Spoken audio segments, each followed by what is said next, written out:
and welcome to the Second Tier Podcast. I'm Ryan Dilks, and I'm joined by the Lisa Stansfield to my Jay Stansfield. It's Justin Peach. Good day to you, Ryan. I've been around the world and I've been trying to find a striker, and Birmingham have finally found one. More about him later on. First of all, Justin, how's it hanging? It's hanging incredibly well. I was going to do a completely different response to that then. I completely rattled there. But no, hanging great, thanks. Right, how are you? How's it hanging for you? Yeah, you know what? I'm hanging pretty well myself. Oh dear, what a disastrous start to the podcast. Welcome to the number one championship podcast, the Second Tier. Thank you for joining us wherever you are. Yes, another roller coaster weekend of championship games. Plenty of action for us to get our teeth right into. So we'll talk about that, talk about some of the news from the past few days as well, including some heroics from a certain Luke 09 on a beach. More on that a bit later on. Still get my head around that story. And then we'll finish off with Simon Grayson's Hateful Eight right at the end. So we'll begin with the game of the weekend at Portman Road. Ipswich 3, Leeds United 4. An incredible game. 5 goals in the first half alone. Result really could have gone either way, and just a breathtaking 90 minutes of football, Justin. It really was, and dare I say it, the cliche, a good advert for the championship. You got to say that, got to get that one in there. I think it's even more impressive the fact that Ipswich have only conceded once in the last 9 home games as well. So for this to happen, for this openness of a game to play out was incredible, and I think it goes to show how much of a transformation Leeds look when they've got a fully available front line, because they were scintillating going forward at times. So were Ipswich. It was a really good end-to-end game, a basketball game, to throw another cliche in there. It really was, and we asked Leeds fans for their 3-word reviews on Twitter. Cal said, "We are back." Kane on Twitter summed it up by saying, "the front four." And the front four certainly were a big positive here, weren't they? It's the first league win of the season for Leeds, who have finally got that ball rolling. And, as I say, plenty of positives to take away from it from a Leeds perspective. Joel Pirro got a debut goal. Jorginho Ruta got his first goal after his £36 million move in January. What a goal as well. That's been a long time coming. Willie Donto scored despite everything going on with him. And I imagine you were quite pleased with that one, Justin. Yeah, took that one to the heart. I think I was proud of him. I don't know him; he doesn't know me. I'm not related to him, but I was proud because it was a big middle finger to people like you who were extreme in their views of kicking him out of the club because he, was giving poor advice. So yeah, thumbs up to William Onto there. Interesting that you're completely absolving him of any blame whatsoever. Yeah, he's a child, Ryan. He's a child. Leave him be. Okay. I mean, he literally went on strike because he didn't want to play for the club anymore. But, there you go. You stick to your own. Well, despite the turbulent chaos of the past few months, it seems like there is a team coming together at Leeds United, Justin. They've hurriedly been trying to get their ducks in a row, and it's taken a bit of time for that to happen. But it seems like we're getting to a stage now where we know what the Leeds team will look like when the transfer window closes in less than a week's time, when it wasn't very clear for a long time. And you know what? That team's looking pretty good as well. Joel Pirro up front, I think, is an excellent signing. Certainly won't be a bad thing if Jorginho Ruta is finally finding some form as well. On the wings, Luis Sinisterra, Willie Gnonto, Crescencio Somerville. Looks as if at least 2 of those will be staying now, and they've also been linked with bringing in another winger. Ethan Ampadu and young Archie Gray both have been excellent so far in midfield, and if they can bring in someone else like Lewis O'Brien or Bayer Leverkusen's Nadim Amiri, who they've also been linked with, then I'm foaming at the mouth at that midfield. And then, defence is a bit of a concern still, but I will continue to fly the flag for Charlie Cresswell starting more games. I will die on that hill. Overall, though, I am beginning to really like the look of this Leeds squad. If everyone's fully committed, I'm sure Leeds will start moving in the right direction once again. Not necessarily fully fit, but just all heading in the same direction and pulling the same chain as it is. I don't think it was an amazing performance, but I do agree with you. This was a blueprint of what Leeds can do in the final third if it all clicks quite nicely. Yeah, there was a lot of quality to the goals. You look at Rutter's goal, the individual aspect of it was superb, and then Byram's cross for the Nonto goal was brilliant as well. Gray was fantastic with that big switch to Sinistera for the third. There was a lot of quality in what Leeds could do, and there's a swagger at times as well. And as I say, I don't think it was a great performance, but it was a nice indication of what can happen when it all comes together. So I think Daniel Farke will look at this and go, yeah, went at our best, but if we do get to our best, crikey, we can be a really good team in this division. Yeah, and I think he'll look at this and say this is the first step in us going in the right direction again, because it has been, without a doubt, a chaotic few weeks, and the first 3 games left a lot to be desired. But this, against a really good Ipswich team, I think will leave a lot of people very excited about how Leeds could go this season, because it was certainly looking a bit concerning, wasn't it, initially? Ipswich sceptics may be looking at this and be thinking this is the Ipswich tractor, Ipswich are going up tractor stalling, but I don't think that's the case at all. They could have very easily won this one. It was as good a team performance you can put in while still conceding 4 goals and losing, in my view. It's only their first league defeat since January, which is pretty remarkable in itself. So I see this as nothing but a small bump in the field, which is easily dealt with because, after all, it's a tractor. What do you think, Justin?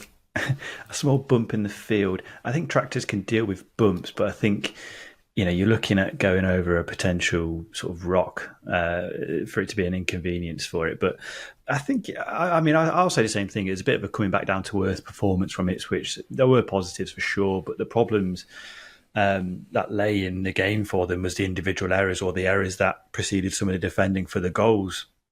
Left them with a lot of work to do, and you cut those mistakes out, then sure, Ipswich maybe could have got a result, but what it does show is you can't make those sorts of errors in the Championship because they're going to get punished, and especially when you come up against the quality of opposition that Leeds are, they're going to punish you. So I think it was one of those performances where, as I say, for mistakes and poor decision making got punished and left Ipswich with a mountain to climb. Again, I'm all the cliches today. I need to get it out. We've only been recording for 5 minutes.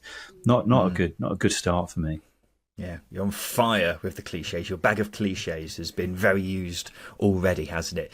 I will admit, as huge a fan as I am of Ipswich under Kieran McKenna, they need an attacker or two before the window closes on Friday. They have been linked with Jesserun Raksaki from Palace, who scored a load of goals at Charlton last season, but I think they desperately need a striker too, because Raksaki's more of a winger as opposed to a striker. I'm also not at all convinced about the keeper Kladky either. They need Christian Walton back as soon as possible. I'm not sure when that'll be, but hopefully it won't be too soon after the international break. But look, I have been extremely impressed by Ipswich so far this season. They look so well coached.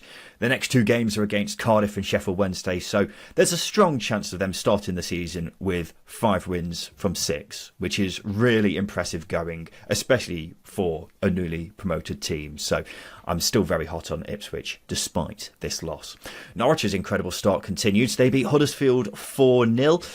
I find it quite mind-blowing how well Norwich have started this season. I just never expected this to happen.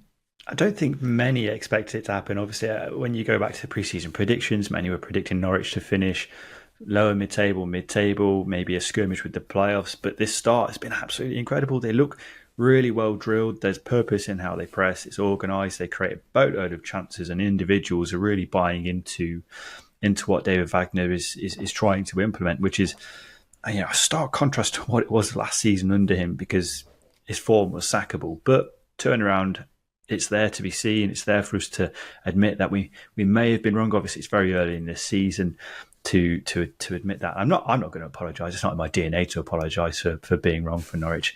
TalkSport presenter Adrian Durham once pointed that out in a Twitter argument in 2018. I'm never going to back down. I'm going to double down on it. But as I say, contrary to what we think, they've been brilliant, and you've got to credit Wagner for getting the team in this position, because it looked like a far cry. It looked impossible from how the team finished last season.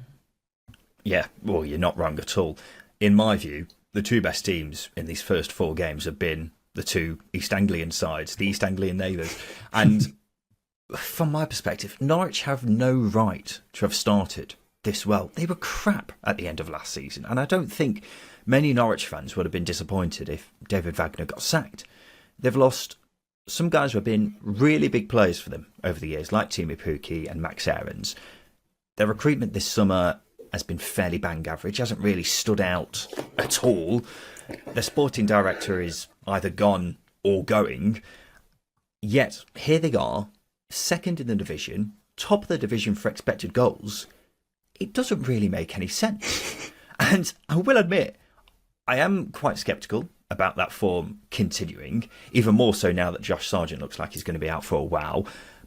I wonder if the goals may dry up a bit for them now, because he has been in blistering form, and surely Jonathan Rowe's amazing spell in front of goal has an expiry date on it. So we'll wait and see, but credit where credit's due. Norwich have been simply outstanding so far.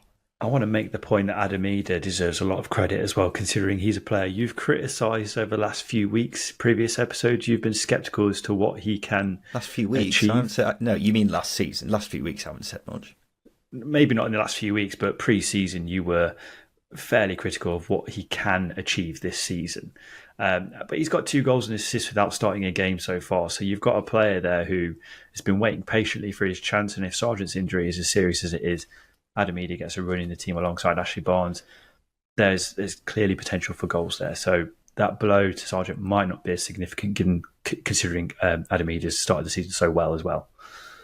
Let's go to Huddersfield, who are second from bottom, 1 point from their first 4 games. Also the lowest scorers in the division with 2 goals, and the joint second most conceded with 9. This battering against Norwich was not a good look for them, and it came with the owner Kevin Nagle saying after the game that town supporters deserve better and that the squad is better than this. Is the squad better than this, Justin Peach? I would disagree with him there. I don't think it is. I think the squad's getting the results it's getting. But if you look at the performances, I don't think the performances have been as shit as the results have been over the last few weeks, to be really blunt about it. You look at the first 2 goals in this Norwich game, really poor errors. You look at Matty Pearson with the foul, Nichols with the charge down and the short pass back as well. They've got key individuals making mistakes, and sure, that's where you can sort of maybe agree with Nagel and say, yes, there are too many mistakes being made by individuals, experienced individuals at the moment, but the squad isn't better than what it is now. It needs a lot of quality added into it between now and the end of the transfer window, which is barely a week. So rather than maybe trying to get supporters on your side with statements like this, get busy in the transfer window. That will get them back in, back on side, because it has been a poor transfer window, which is ultimately why results haven't been as good as performances have been.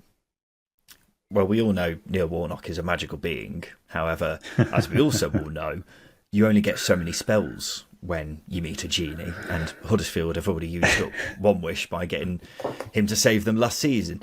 And from my perspective, I think it's ridiculous that the owner is saying the squad is better than it is. Huddersfield have the worst squad in the division last season, for my money. This summer they've signed 4 players, and one of them is a backup keeper. They've not done anywhere near enough business so far. And there's got to be a comparison made with Birmingham, who finished in a similar position to Huddersfield last season. They've also got new owners in from the States. They've come in, transformed the club off the pitch, signed 9 new players, spent a few million in the process. They now sit 3rd in the table. They've come in, set a marker for how ambitious they are. It's been the complete opposite at Huddersfield. The new owner has spent a lot of time tweeting and being all about the PR on social media. I suggest that he needs to spend less time tweeting and put his money where his mouth is. Otherwise, Huddersfield are going down, because it's very alarming at how that squad's looking from my perspective. Less time tweeting, more time spending. Get your checkbook out, Kevin, and put your phone away. So pretty much. That's exactly it. Well, don't put your phone away, because you need your phone to put in calls to sign players. That's true. Otherwise, we won't be getting. Can't rely on anywhere. fax machines. Yeah, can't rely on We fax can't rely machines, on letters, can we? So That's we true. need you to keep your phone out, but maybe close the Twitter app, or maybe just delete it for now, and actually get out there and sign some players. Because just to be honest, if the Huddersfield squad stays as it is, can you see them staying up, even though they have got Neil Warnock in charge? No, I think the performances, like I said, I do think the performances have been okay. They've been in the games that they've been in, but it's that shortfall in quality they're struggling with. So if by that logic, if it stays the same, then they're going to still have those shortfalls in quality. So, world-class advice from the second tier to Kevin Nagel here. If you need a director of football, we're available. I mean, our only advice at the moment has been to close Twitter, but we certainly can help with signing players as well. It's a good start, anyway. Middlesbrough's poor start to the season continued. They were beaten 4-2 away at West Brom. MFC Harry on Twitter said, "What is happening?" And Adam said, "Shite as usual." Good summaries from a Middlesbrough perspective. Middlesbrough failed to win in 9 league games now. That's including last season, of course. Unfortunately, that flat end to last season in terms of results has undeniably carried over into this one, hasn't it? Yeah, this is quite the hangover. You get these teams sometimes when they have a not a disappointing playoff campaign, but they struggle in the playoffs and then they fall away, and it seeps into the following season, especially if your transfer window isn't as active as it needs to be. So yeah, it's a lot of issues that they were struggling with last season followed into this season. Defending so poorly as well. It's quite staggering how passive they are defensively. Look at John Swift goal, for example.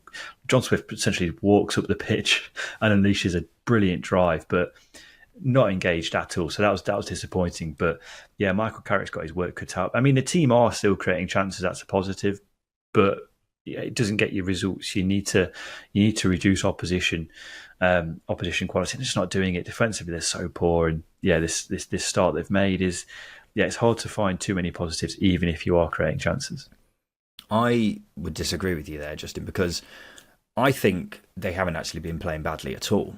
In fact, I think they've actually been playing quite well. They've actually won in terms of expected goals in their last 3 games quite clearly in the case of the last 2 games.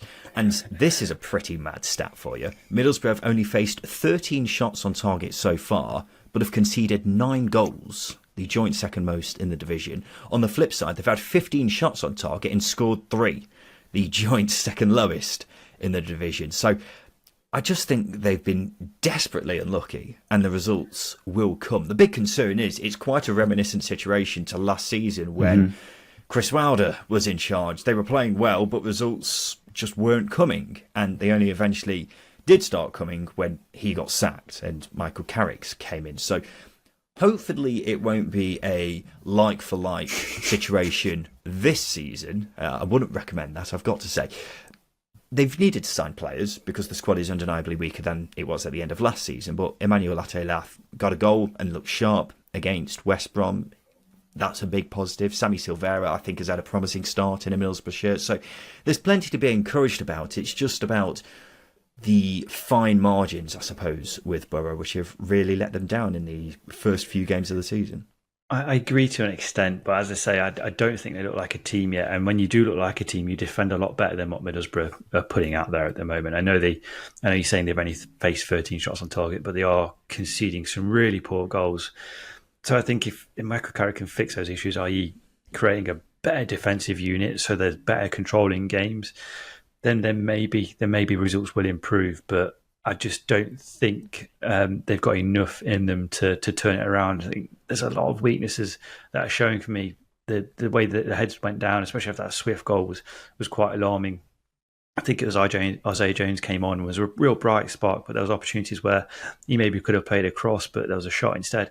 There are just moments like that are happening where the team's too individualistic for it to really be a complete unit. And I think that's where quite a lot of results are coming in, where performances might be okay, but results are poor. So, yeah, a lot of fixing needs to be done by Michael Carrick, but they could copy and paste last season. Are there any out-of-contract coaches out there at the moment that have been sacked by Man United recently that maybe could come in? Steve McLaren, he's at Manchester United at the moment. There could Get be him back. Hare Get him Island back. reunion Hare there. Island.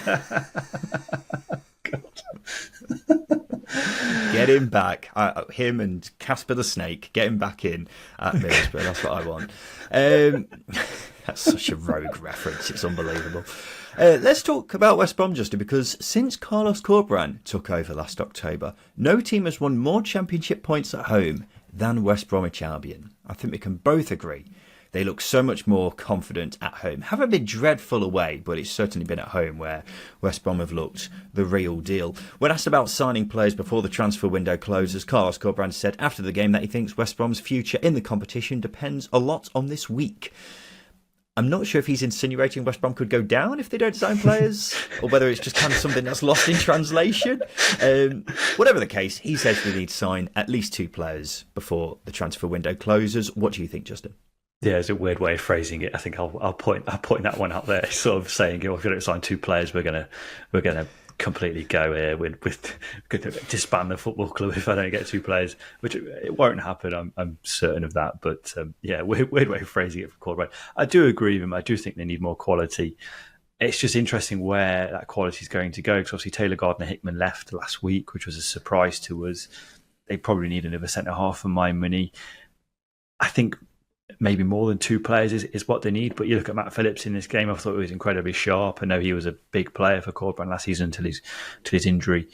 So there's that aspect. So I do think they've got quality, and maybe it depends how you look at this team. I'd like to see another forward come in, but then you got DK lurking in his rehab. So if he comes back and hits the ground running, then do they need another forward? I don't know. There are a lot of question marks, but I do agree with him. I do think they need additional firepower and maybe a little bit more at centre half. But performances like this, where they do take the chances, maybe do ease that pressure a little bit.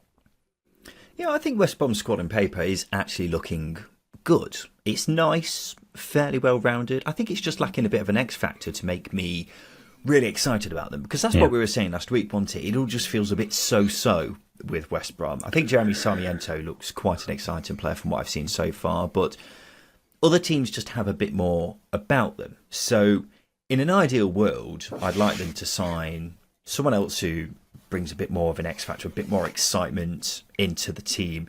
Because you look at the teams who did get into the top 6 last season, they all had at least one individual who you go to and say, yeah, that guy's got it. But I think they could also do with a more clinical striker, because I'm looking at Josh Maja, Brandon Thomas Asante. Those guys need a few chances to score goals. We keep wondering whether Daryl DK will be that man when he's back fit, but him actually being fully fit is you've got to cross your fingers quite hard for that one to happen. So, of course, the thing is as well, West Brom is somewhat limited in what they can do in the transfer window because of financial matters. Having said that, Carlos Corberán deserves to be sacked. Wow. Let me say that again. Carlos Corberán deserves to be backed because he's a very talented manager. So I hope he gets it in some form, because he deserves to be backed. Jesus Christ, that was a Freudian slip, wasn't it? A 97th minute penalty gave Cardiff their first victory of the season, beating Sheffield Wednesday 2-1. Bit of a controversial decision so late in the game. I've seen it a few times, can't really make my mind up on that one. Whatever the case, it's another loss for Isco Munoz's boys. Do you remember when Chansiri was talking about Wednesday aiming for the playoffs? Well, they've now become the 12th team in Championship history to fail to get a point from their first 4 games. Curse you, Carlton Palmer.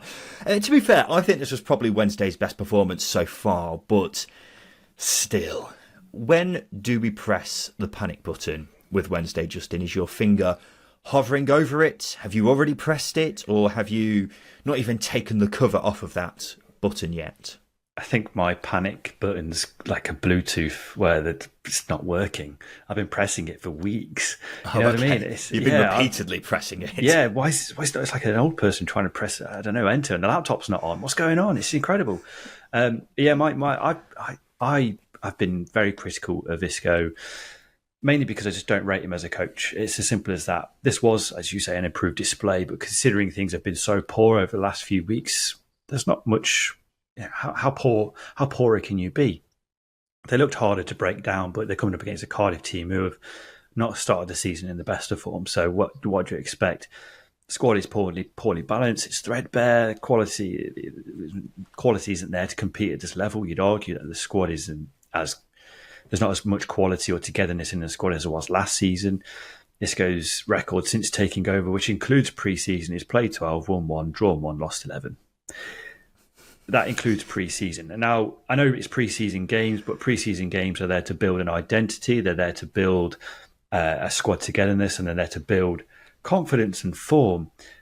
And you haven't done that, and you have not done it in the first 4 games either. So, yes, it's not great reading. I know a lot of Wednesday fans are very vocal in their frustration with Chansiri, to put it politely, in some of the chants they were singing at the Cardiff game. So, yeah, it's all stems down to Chansiri, his poor running of the football club. I think Isco's a bit of a fall guy. He's at the face of the criticism for me, but considering that he doesn't know what to do with this squad, and that's a pretty obvious statement, you've got to point the finger at to some extent to him as well.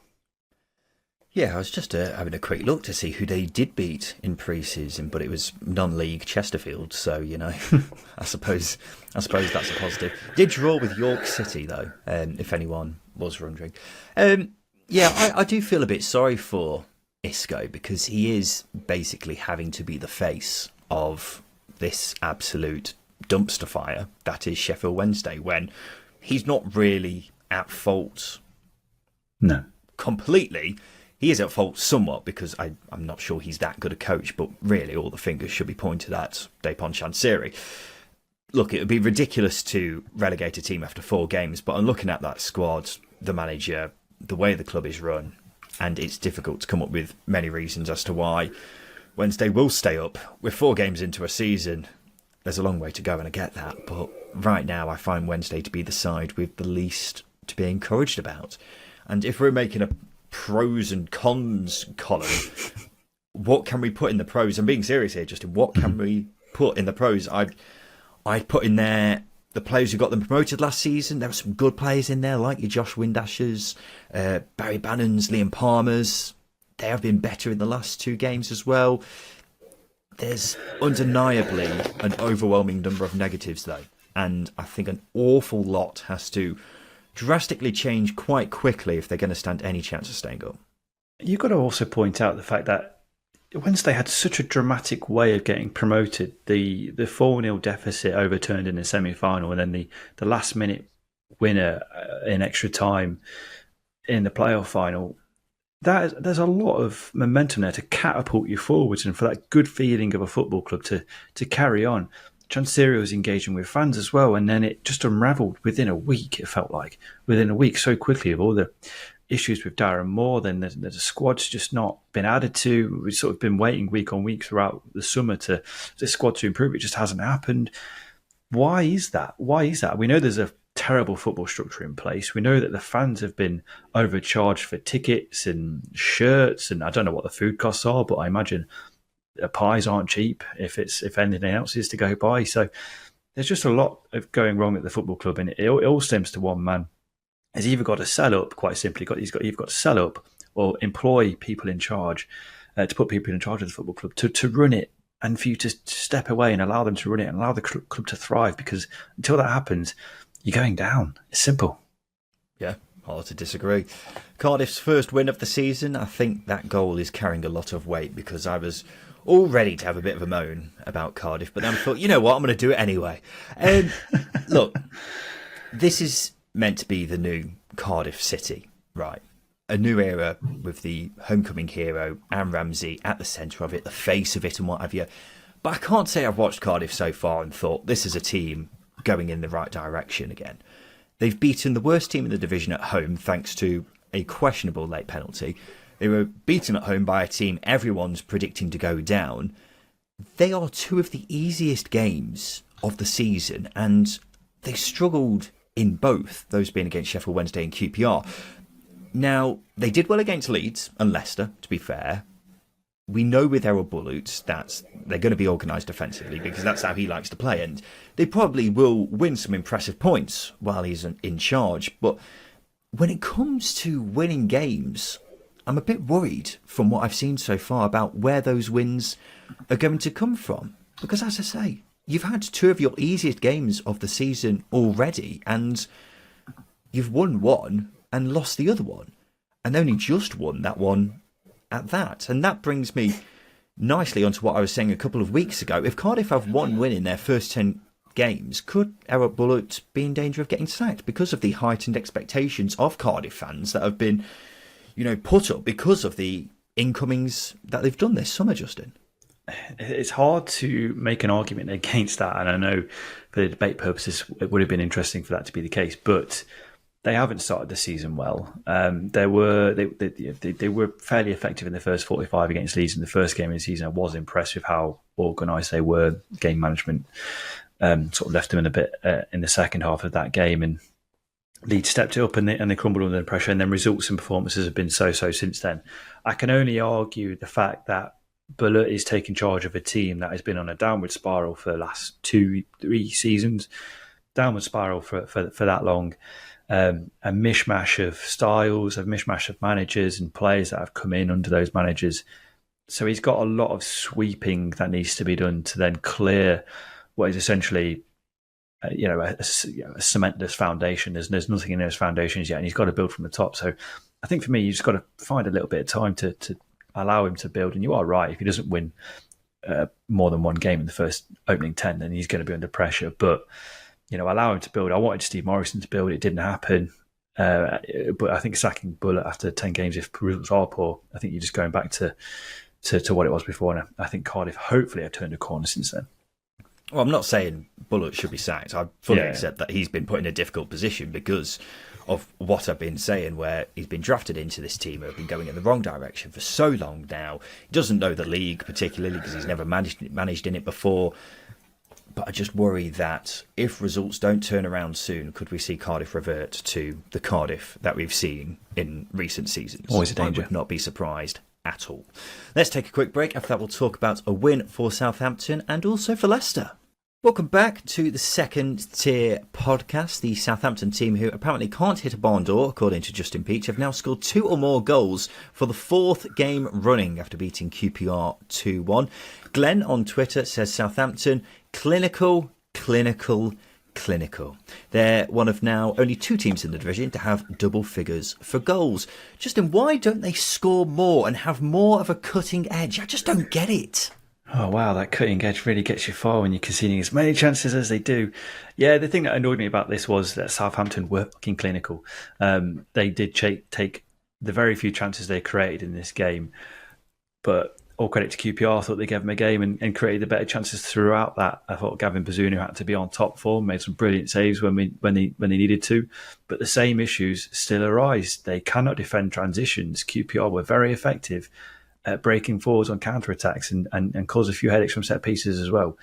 So yeah, Southampton may have been clinical in this game, but big middle finger to everybody, you still didn't control it. I'll tell you what, when we were having our little debate in Thursday's episode, if you did come at me with the whole they're not very good at defending thing, then I would have fully accepted that because they haven't been very good at defending so far.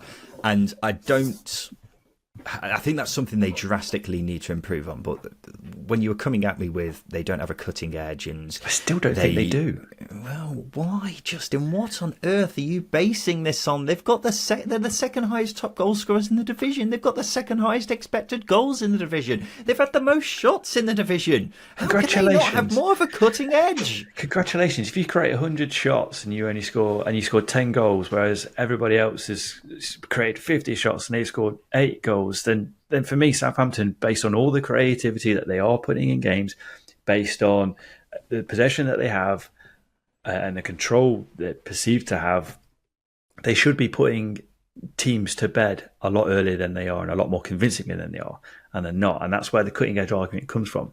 They're just not convincing me in the final third enough to me. And if they can't keep a clean sheet, they need to score a lot more than their opposition. And they've only been able to scrape through games so far.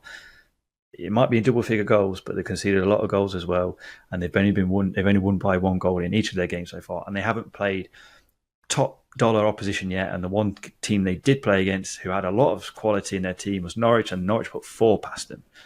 That's where the argument stems from. Do they need to win by more than 1 goal, though, if they're more than happy to just hold on to the ball and just play piggy in the middle with the opposition? Because that's what they did against Sheffield Wednesday, and that's what they did against QPR as well. So do they need to score more than 1 goal to do that? Well, they struggled against Norwich. They struggled against Norwich, and Norwich were a team that are going to be up there this season, aren't they? Based on what they put out so far, Norwich punished them and punished them severely. And so far, no disrespect to QPR, Plymouth or Sheffield Wednesday, but QPR and Sheffield Wednesday have been tipped to go down this season, and Plymouth have just come up from League One. So if you're just scraping past these teams, you're not convincing the neutral, me, that you've got enough in you to last the season. And when you're selling players as well, the squad's getting weaker technically. It just makes me raise my eyebrows. I think Martin will get it right eventually, but I've not been as convinced as many have to their start to the season. I'll admit, I'm not as, even though I was arguing their corner in midweek, I'm not a massive believer in Southampton just yet. I was just calling out your nonsense from midweek. It's not nonsense, though, is it? Cutting edge. Well, I mean, every stat pretty much points against you, Justin. So no, it doesn't. It does, doesn't it? Because it doesn't. Because these are all stats that are based purely on the argument that Southampton are putting chances away. And you look at non-penalty conversion; it drops a lot lower than what it is. Although doesn't this matter, game, though, if they're the second highest scorers in the division, Justin. They might be the second highest scorers in the division, but how many goals have they conceded at the same time? That's got nothing to do with the whole argument that you had in midweek. And as I say, if you were arguing against how poor they've been defensively, I wouldn't have much of an argument there because they have been poor defensively. But in terms of going forwards, they have been fine so far. Dominating possession has also been something that they have been able to do quite easily. So it will be interesting to see how they do when they do come up against better opposition, because I fully accept that so far, Sheffield Wednesday and QPR, two of the easier games they'll have this season, particularly with the way Sheffield Wednesday played. So as the season goes on, things may be a bit different, but we'll have to wait and see on that front. Carlos Alcaraz had Woody from Toy Story on his shirt, under a shirt. Why? We need answers. Why? I wonder if he's got a name on the bottom of his boot as well. That'll be interesting. That'll be a good idea. That'll be a really good goal celebration. Why hasn't somebody done that before? Unbelievable. Southampton sit 4th on 10 points with a few other teams. QPR 19th with 3 points to the name. Leicester have won their first 4 games of a season for the first time in club history. They came from a goal behind to beat Rotherham 2-1. They've also become just the 7th team in Championship history to have a 100% record after 4 games.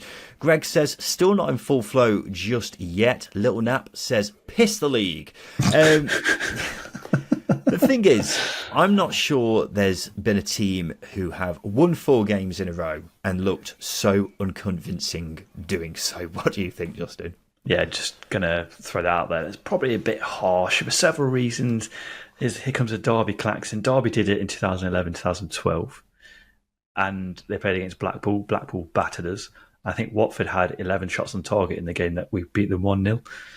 So there's a more unconvincing team, but I do agree. I do agree to the sentiment that yes, Leicester have got to this 100% record without blowing teams away yet, and it's probably going to be the case when you're this early on in a new regime under Maresca with the new team and the turnover of players that they've had.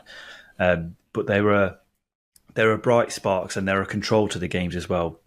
The games have been even, and then Leicester have taken control late. That's been the trend of all 4 games, all 4 wins so far. So, yeah, whilst they haven't fully convinced, they have been okay. And maybe remind ourselves that Scott Parker proved you can win games and win promotion whilst being really shit. So surely Maresca, if he does that, we won't mind. And he doesn't wear crap cardigans either, so he's got a one up there on Scott Parker. Yeah, I suppose. Look, they've scored more goals after 75 minutes than any other team in the Championship. And this game against Rotherham was the first game they've won the XG battle this season. Is worth mentioning that Rotherham had a goal ruled out early on, and I'm still not really sure, I'm not sure either what that was for.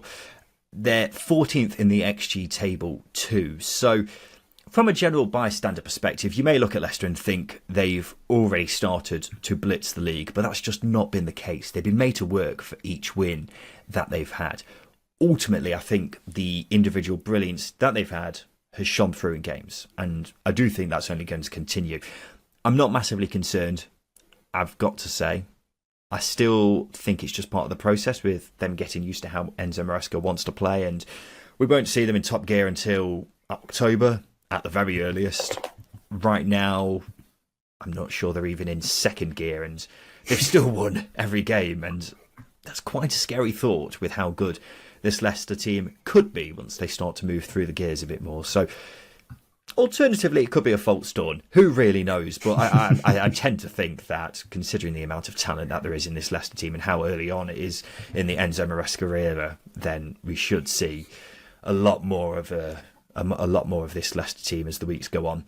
A great day as well for young Casey McAteer, the 21-year-old, scoring twice here. Certainly been given a lot of faith by Enzo Maresca. Did you say he was only 8 when he joined the Leicester Academy as well, Justin? Yeah, he's been there since he was 8 years old. So, like Kernan Dewsbury Hall, really good catchment area, clearly. And there's a commitment there for these youngsters to break through. And I think there's a couple more. You got Will Alves as well, who's another who, if he comes back from injury, could be a real talented player. So, yeah, that's big props to Casey McAteer for his performance, because his goal was brilliant as well. Yeah, well, he's got two, didn't he? Both goals were really good. Second goal, yeah. Yep. A team who could be going a bit under the radar are Preston North End. They've now had their best start to a championship season since 2008 after beating Swansea 2-1. 3 wins and a draw for North End. They've had a great start, haven't they, Justin? They have. I had them down as my underachievers as well, and so far they are surpassing my expectations a little bit like Norwich. Yeah, but let's be honest. No, I don't want to criticise them. I will say that their attack is still a lot to be desired, because they didn't create too many chances in this game, but I can see the endeavour that it is there. It was a relatively poor, flat first half, but they cranked it up in the second. Big thumbs up. And then you look at the winning goal from Dwayne Holmes. There were 7 players in the box, so there's clearly an attacking intent from that team. Just the quality needs to catch up with that as well. And I don't think that's going to happen until you bring in a few more players, which might be the case once between now and the end of the window. So, yeah, I have been really impressed with Ryan Lowe and Preston so far, because they've managed games really well. But it's just that creative aspect that has not really impressed me so far. I think that would be the key difference between the two variables for Preston and Ryan Lowe. Yeah, the 3 wins have been a bit ugly, haven't they? Not outstanding performances by any means. I am seeing good signs with Preston, though. They're still looking really solid at the back, just like they were last season. That's really important. I've been impressed with the new signing, Mads Frokjær Jensen. He's caught the eye in a Preston shirt. 18-year-old Kian Best has had a promising start as well. So it's been a great first few games of the season. I'd be amazed if they continue the form that they've shown and maintain a lofty position in the table, but we rate Ryan Lowe really highly as a manager, don't we? So it's good to see him getting results on the board. I imagine he'll be absolutely delighted if they sign a couple of players before the window closes, particularly a striker, because I know they've been chasing one in particular all summer who's got a cannon of a right foot. A 95th minute winner from the debuting Jay Stansfield saw Birmingham beat Plymouth 2-1. What a goal as well. The little flick and then that finish, brilliant. The 20-year-old looks like he could be an exciting signing, Justin.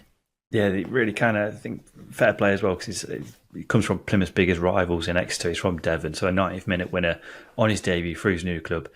Very, very good day for Jay Stansfield. I think as well, it's not goal of the season. It's not goal of the season contender, but composure of the season. Surely it's got to be a thing, because the composure to do what he did, to bring it down, to touch it round the defender and then to execute the volley to near perfection. That's as composed as you can get in the 90th minute. We should make that an award. Yeah. Well, I can see definitely why you're coming from, because when he's just 20 years old as well, it's very easy to completely fluff that up, isn't it? And he did not do that at all. He absolutely hammered it home. But he scored 9 goals and got 7 assists on loan at Exeter last season. It's been well known that Birmingham have been after a striker pretty much all summer, and he could be exactly what they need. 16 goal contributions last season for a 20-year-old is really promising. So his finishing numbers were impressive, and if he can be a provider again this season, like he was at Exeter, that'll be absolutely brilliant. So it looks like he could be something of a final piece of a puzzle there. Striker was the one position they sorely needed to add to, and they've got someone who was interested in quite a few clubs. They managed to win the race in that regard. So looks a really exciting young player. Could be a great move for all parties involved, because Birmingham got high hopes this season. Stansfield needs to make that step up to the Championship. Could be a really good move for everyone. A Ryan Hedges goal saw Blackburn win 1-0 away at Watford. This was a beautiful goal, going past the player. The 2 keepy uppies before smashing it past the keeper. Absolutely beautiful. But the truth is, it came so against the run of play. This really was a proper smash and grab, wasn't it? Watford have now failed to score since smashing 4 past QPR on the opening weekend, and I'm not sure how they didn't at least score in this game, let alone win it. Well, they worked some really good opportunities. I thought Tom Ince came on and had a really good impact as well in terms of getting the ball into good areas. I think the commentators said during the game that Mateus Martins had more shots on goal than Blackburn did throughout the game, which is an incredible stat. But it just goes to show that there are positives to take from the performance from a Watford perspective in that they were getting into good areas. They were they were creating some good shooting angles. Just lacked that little bit of, I wouldn't say cutting edge because I've used it several times already in this episode, but it is essentially that. It's that ability to be clinical, to make that decisive decision, and when you're going to pull the trigger or when you're going to square it. There were just moments like that, and I think you get then done by essentially a long ball and then composure of the season. We're just talking about Jay Stansfield, but Ryan Hedges deserves a mention for his composure as well. You get done by that. It just suggests that it's not going to be your day, but there are positives there for Watford, but unless you're getting wins, that pretty much outweighs positives in a defeat, doesn't it, if you're not going to win the game? Yeah, well, the lack of goals has got to be a concern. I think there were signs here that it's only a temporary problem because Matthias Martins looked very lively. I mean, he nearly scored goal of the season, didn't he? With that one from the edge of the box where he smashed against the bar. That was unbelievable. New signing, Mileta Rajovic. He's a big boy. He looks like someone who is very much a Varane and Ishmael kind of striker. And I think Ishmael has been waiting for someone like him to come through the door. So we'll wait and see with him. I mean, defensively, they've been great. I think I'm right in saying they've got the best conceded expected goals in the division. They've conceded the fewest number of chances in terms of expected goals. It's just going forwards where the problems have arisen. And I don't think it's strictly not putting away chances or not creating enough. I think it's a mixture of both. And maybe once the transfer window is closed and Ishmael knows the cards that he's got, things may improve. Maybe in an ideal world, he will want to play the 3-4-3, which we're very used to with Varane and Ishmael. Maybe he doesn't. I don't know. But yeah, it's certainly got to be a bit better because that's the obvious bit where Watford need to impress, or improve rather. Millwall got back to winning ways with a 1-0 win over Stoke. Kevin Nisbet getting his first goal in a Lions shirt, and this was a classic Gary Rowett win. Want it, score in the first half, sit on it. Not the prettiest of victories, but it's effective, and I suppose that's why he's had a very long and successful-ish career at this level. Anything on this game, Justin, that you want to add? A friend of the show, Ben Rowley, tweeted that Gary Rowett had been put on the earth to make Stoke fans miserable, and I couldn't agree more. His record against Stoke is incredible. He's lost 1 in 9 since becoming Millwall manager. Maybe the key to unlocking promotion winning team at the Den is to play Stoke every week. I know it's impossible, but there's clearly a foundation there. So yeah, it made me laugh. Yeah, I was looking at that when I picked Stoke as my outsider in midweek. I had a quick look at Gary Rowett's record against his old teams, and it's really, really good, which will be much to the annoyance of Stoke fans, bloody hell, Birmingham fans, Derby fans. He's had a few clubs now, hasn't he? But yeah, he's a stubborn lad, isn't he? And when it comes to coming up against his old teams, I'm sure he puts in that extra 1% effort. Coventry v Sunderland ended goalless. Probably should have won this one, should Coventry. Rumpelstiltskin for Sunderland said no centre forward. Still a big problem for them, isn't it? That's something that needs to be remedied this week. Joe, who's a Coventry's fan, said just needs time. I agree with that. And finally on Friday night, Hull 1, Bristol City 1. Don't know how Bristol City didn't win this. Hull fan Leighton says, we take the draw. And yeah, why not? Now it's time for this. Yes, it's time for the news. And Southampton made a double signing on Friday, but a big player has gone out the door. Mason Holgate and Ryan Fraser have both come in, while Nathan Tella has moved to Bayer Leverkusen in a £20 million deal. I think we can both agree Tella going is a big blow, Justin, particularly for me after predicting him to be top goal scorer at the beginning of the season. Don't need to spend much time discussing that because it is a big blow, undeniably. But what have you made of the Holgate and Fraser signings? I like the Fraser signing because he's got a lot of quality. He's a direct winger. He's going to be an asset to the squad, no doubt, over the course of the season. Mason Holgate, I do worry about Southampton maybe lacking aerial dominance in their back line. I know it was an issue again with Russell Martin at Swansea. Didn't have the aerially dominant defender. Holgate certainly doesn't fit that criteria, but he's a versatile defender. He's composed. He's comfortable with the ball at his feet, so he fits the style in that sense. Just don't know how good he is because he's been a squad player for virtually 5 or 6 years. So yeah, we'll see how he fits in. Well, I think Holgate's a very good defender. I'm not sure whether he's good enough on the ball, because over the last 2 seasons his passing accuracy has been 66%. Yeah, He's been that's in under the Frank Lampard and Sean Dyche. It's good to bear that in mind. well.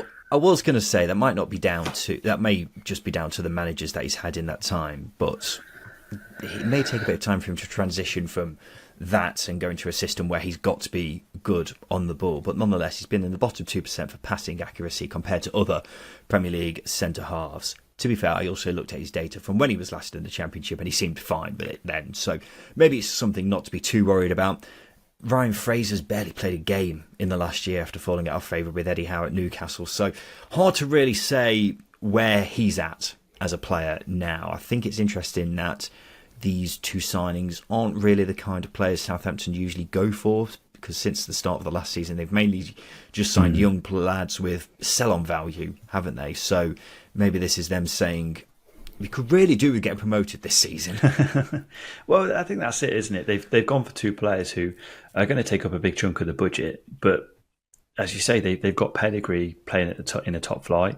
They've both experienced the Championship. Obviously, Mason Holgate was on loan at West Brom when they got into the playoffs, and Ryan Fraser was part of the Bournemouth squad that got promotion, although that was a long time ago now. So, yeah, they've got pedigree. I think they've got experience, which is going to add a lot to a squad that probably needs it, especially under Russ Martin, who's also relatively inexperienced himself. Interestingly, Martin said Ryan Fraser isn't a replacement for Nathan Tella and they want to bring in someone else. So watch this space. Leeds have signed Swansea striker Joel Pirro in a deal worth more than £10 million. The Dutchman had been linked with numerous clubs throughout the summer and had just a year left on his Swansea contract. What do you think of this move, Justin? I love the move. I really, really do enjoy Joel Pirro. I think stylistically maybe not suited to the Fark system, but he adds a really interesting element to it. I had their formation against Ipswich as a 4-4-2, but looking at Pirro, he's probably still going to make it a 4-2-3-1 because he's a bit of a ramdeuter, isn't he? He likes to find space and hurt opposition in that space, and he did that against Ipswich on occasion. He did it a lot for Swansea. So yeah, he's a really good option. He's going to score goals. So Swansea fans, it's a big blow for Swansea, isn't it? But they get a chunk of money, so it's a win-win there. But I really like this signing. He's going to hit double figures quite easily. We know that. Yeah, I think Joel Pirro is an excellent signing for Leeds. Over the years, they have somewhat lacked a striker, haven't they? A consistent goal scorer, and I think Joel Pirro is exactly what they've needed for a long time now. I mean, think back to when they got promoted initially, Justin. How many goals would Joel Pirro have scored if he was in Patrick Bamford's shoes when Bamford was missing so many chances in that promotion season? Could have been a very different story if Joel Pirro was a time traveller who was available for Leeds back then. But you see my point. He scored 22 goals in his first season, 19 goals last season. Since the start of the 21-2022 season, only Alexander Mitrovic has scored more goals than him, which does say a lot about how ridiculous Mitrovic's tally was in that one season. But you see my point. Yeah, I think Pirro's a top-class signing for Leeds. It's no surprise that he's been linked with Premier League clubs as well, and all the teams who came down all showed an interest in him. So the fact that Leeds have got him for 10 million as well, I think that's an absolute bargain for someone so young. He could be an unbelievable signing for Leeds. And I don't know if you'll allow me this, Justin, but with Nathan Tella now going to Germany, and he was my top goal scorer pick at the start of the season, am I allowed to now swap that with Joel Pirro? No. You'd never allow me this sort of wiggle room. So absolutely not. Go fuck yourself. No. All right, well, I'm going to change it anyway. I don't care what you say. Hull are set to announce the signing of Jadon Philogene from Aston Villa for a fee reported to be around £5 million. You're a big Jadon Philogene fan, aren't you, Justin? Yeah, I do like him, but I just maybe think that Hull are probably overpaying a little bit. He's an exceptional player. He's great in 1v1s, and he grew into Cardiff season last season. Do like the signing, but just not the fee. But you know me, I'm tight. I make Daniel Levy look reckless with his money. So can you imagine me as a football owner? It's I wouldn't pay maybe over £2.5 million for him. But then again, I'd probably lose out to him to another club. But yeah, he's going to add a nice dimension to that Hull attack for sure. But the thing is, Villa have apparently just looked at the amount of money they've been offered and said that's too much money for us to turn down, which I think is completely fair because it is a lot of money for someone who's had a fairly unremarkable couple of seasons in the Championship so far, but at the same time I look at him and think he's still very young. What is he, 21, 22? Yeah. He's still got a lot of growing room as a player, and last season at Cardiff, wasn't outstanding, but I certainly saw a player in there, and maybe it would have helped if he had a better team around him. But I think this could be an exceptional signing for Hull. When we were talking before about the Scott Twine signing, and I was listing the front three of Hull, of Liam Delap, Scott Twine, and then I said someone else on the right-hand side. That's because I was going to say Jayden Philogene, but I realised he hadn't signed yet. But that front three is quite exciting. And all of a sudden, I think Hull's team is looking quite well-rounded. I was a bit concerned at one point about it, maybe needing a bit more, but there's a lot of potential in that Hull team, particularly with this signing. And while they have spent a fair bit of money on him, I think it could be well worth the risk. So I'm a fan of the signing, and maybe Villa wouldn't have sold if they didn't get offered this much money. And it's a big sign of ambition from Hull, who were looking a bit quiet in the transfer window previously. Now that's not really the case. Away from transfers, and Darren Moore insists his departure from Sheffield Wednesday had nothing to do with his salary. Speaking to Sky Sports, he said it was more to do with transfer plans over the summer. It comes after the owner, Depon Chansiri, claimed Moore wanted 4 times his salary. Don't know about you, Justin. I find Darren Moore to be a bit more trustworthy than Depon Chansiri. Yeah, it's a strange one. I maybe would argue there's truth in both of what they're saying. I think Moore has probably responded to Chansiri's expectations and said, well, pay me more and put more into the squad then. That sort of thing. Not to suggest that Darren Moore would have asked for 4 times his salary, but if you're going to want to be in charge of a club competing to get into the top 6, then surely your salary should reflect that. That's my argument. No, exactly. No, Justin, I think that's a completely fair point, and I think that's exactly what Darren Moore will be saying, that I don't know if he did ask for it or not, but if he did, he's just got Wednesday promoted. He's worth it, isn't it? Well, exactly. From my perspective, again, I've just said that I'm tight, so I'd be tight as an owner, but I would commit myself to a manager who's just not exceeded expectations, but I think they broke a points record tally in League One by getting the amount of points he did. Just very unfortunate. There were 2 teams ever so slightly better than them throughout the course of the campaign. So you've got to take that as a positive and think, well, if you can cultivate that sort of atmosphere, then maybe we can grow into becoming a promotion-winning team under this manager. So yes, I will commit to you. I will pay you that money, but you have to deliver. And if you don't deliver, we part ways. Moore never got that opportunity, and Wednesday aren't exactly reaping the rewards of that decision, are they now? So yeah, it's a frustrated. All it does is highlight the massive frustration of Chansiri and how poor owner he is. Well, you're not wrong. I think you look at the transfer business that Wednesday have done this summer. I think Darren Moore has shown that he was right to leave the club, hasn't he? Because if Chansiri was looking at top 6, and this is the transfer business that he thinks is good enough to get top 6, then you'd have to be a bloody good manager to make that happen. And it's just completely unrealistic, isn't it? So completely understandable why Moore has left. And I mean, Chansiri's a clown. It always comes back to that, doesn't it? And finally, we finished the news section with this incredible story about Sunderland's Luke O'Nien saving the life of a dog. He was on a beach when a Labrador went into the sea. O'Nien then started pumping its chest until it coughed up the water and got up. Incredible. I think he might already be one of my favourite players in the division for being a massive shithouse anyway, Justin, but also turns out he's a lifesaver for dogs. Yes, I don't really know how to respond to the story because it is just incredible. Like you can play right back, centre mid, left back, anywhere else going on. You can play anywhere, and also you can save the lives of animals. So you're clearly first aid trained. So what is there not to like about Luke O'Nien? Yeah, what is there that he can't do? He can play anywhere on the pitch, as you say. He is a lifesaver. He's now essentially a fully qualified vet. It's just remarkable, isn't it? Fully qualified. Knowing Luke O'Nien, I assume that as soon as the dog got to its legs, he just instantly 2-footed it afterwards. But, what an incredible man. It's honestly, if there's any player in the division who I would just love to go on a night out with, I think it's probably Luke O'Nien, because I bet he's absolutely fucking crackers. Maybe not even crackers, but just a good laugh to be around. Like, he's good banter. He's not too harsh with his banter. He's quite nice with it. And if he does offend you, he would apologise, even though he just come across as a bit of a shithouse. But I do think he would apologise if he did offend you by accident with maybe being a bit overzealous with some of his banter, because we're all like it. We all say mean things when we're doing it, but I just think Luca and I will do it with a smile on his face, and you can't be angry at him. And if you start choking on your food, he's the man. Exactly. What a man to be around. If you get into a confrontation on the night out, he'll just 2-foot someone. Yeah. Win-win. Also signed a new contract this week. As far as weeks go, I did not realise that. That's incredible. Yeah. This story completely overtook that. Incredible. Let's do the polls. This is the part of the show where we give the listeners 3 questions on Twitter. Just want to get their thoughts on everything to do with the Championship. So the first question we asked was this: who's had the best transfer window in the Championship so far? Birmingham, Hull, Stoke, someone else? I would argue Birmingham, Stoke are a close second.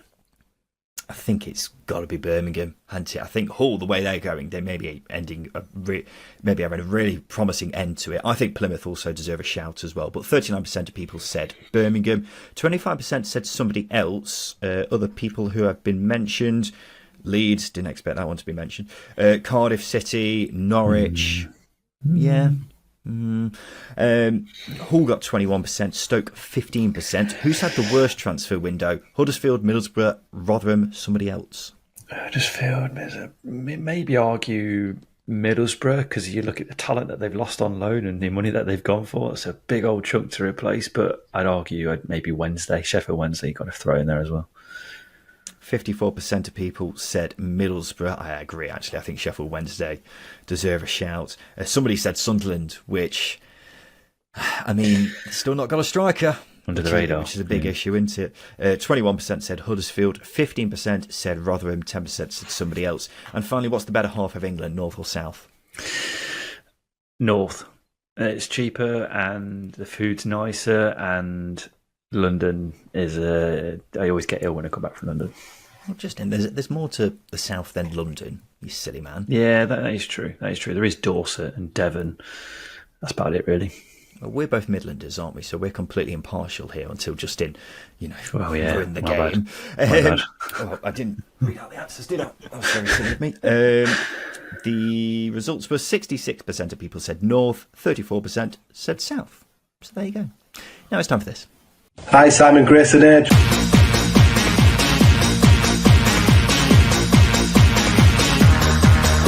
Yes, it's time for Simon Grayson's Hateful Eight. So Justin is going to ask me to name 8 of a certain subject. All I've got to do is name all 8. So, for example, if he would say, name Steve Bruce's last 8 clubs, and I would say Villa, that's 1 down, then Newcastle, that's another down. But if I were then to say Weymouth, then I'd lose a life. So all I need to do is give all 8 answers. What's the question, Justin Peach, and how many lives are you giving me, you bastard? Me? I'm not giving you lives. It's Simon Grayson, we should know this. So direct your hate elsewhere. You've moaned and we've bickered and you've shown how bitter you can be. So given that you've lived in Norfolk, you own a Norwich City shirt, and you have an unhealthy obsession with their rivals, you should get this one. So I want you to name their last 8 top goal scorers in the Championship. Players who have managed multiple seasons only count as 1. How many seasons, sorry? Well, it goes... Oh, you mean in top goal scorer in a season? Yes, so top goal scorer in one season. Yeah. And Simon Grayson, I think, has informed me that you'll get 2 lives. Okay. Okay, fine. I think this is quite tricky, but I mean, Timo Pukki's got to be on there. Yep, Timo Pukki is on there. He got scored 30 and 26 in 2018, 19 and 2020, 2021. Yeah, he had a few, didn't he? Next up, I'll go with... Oh, God, I think you've got to go quite far back now to ignore any Timo Pukki years. I'll go Nelson Oliveira, because I remember him scoring quite a few. He's not on the list. You've lost a life. Wow. Okay, fair enough. That's quite surprising. I think this is easier than you're making out. Wait, so what am I looking for? The top Norwich's top goal scorer in a season. In a season? Yeah. In a season. That's why I thought Nelson Oliveira would definitely be on there. No. Since when, sorry? Well, it goes back to the earliest season is 06-07, but you should get it. You should get it. Grant Hull. Correct. 23 in 2012-2013. That's 2 down. Cough, cough. Last season. cough cough last season. Josh Sargent? Correct, 13. Yeah. Sorry, I completely forgot about him. No, that makes sense. Right, okay. So, who else played for Norwich? I tell you what, a good one will be from when they got promoted before, which I'm guessing would be Cameron Jerome. Correct, 16 in 2016, 2017, but it's not when they got promoted, so... Ooh, really? It's irrelevant, but you are right. How many of them are strikers? Will you answer They're that all for me? strikers, bar one. All strikers. Bar one. Interesting.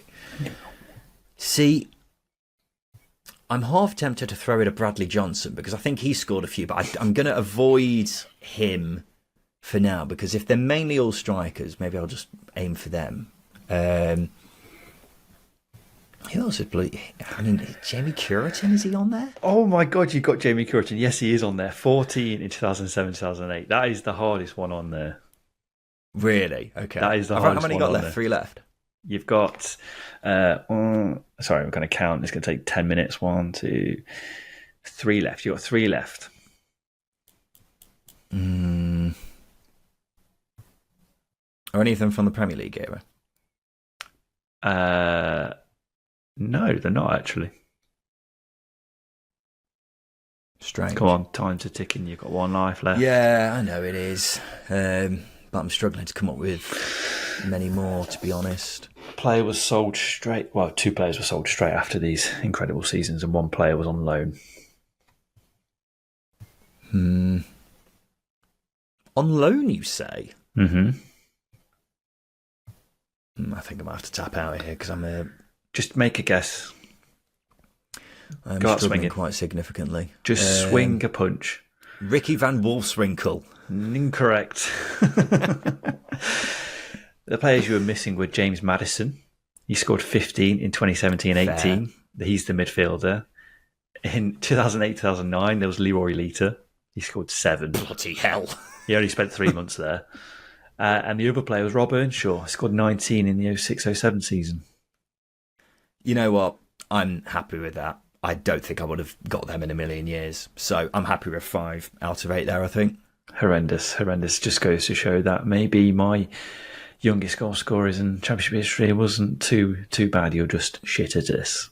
I do think that was still absolutely horrendous and no one was going to get that in a million years. But nonetheless, that's been Simon Grayson Take for 8. This has been the Second Tier Podcast. I've been Ryan Dilks and that's been Justin Peach. We'll be back again on Thursday to do a preview episode of all the games which are coming up next weekend. So we bloody look forward to seeing you then. We don't do this very often, but as always, if you could leave us a review on whichever platform you listen to us on, helps us go a long way when it comes to growing as a podcast.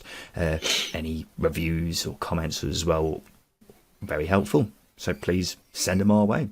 And we look forward to seeing you soon. This has been the Second Tier Podcast. I've been Ryan Dilks. I've been Justin Peach. And a big thank you for listening.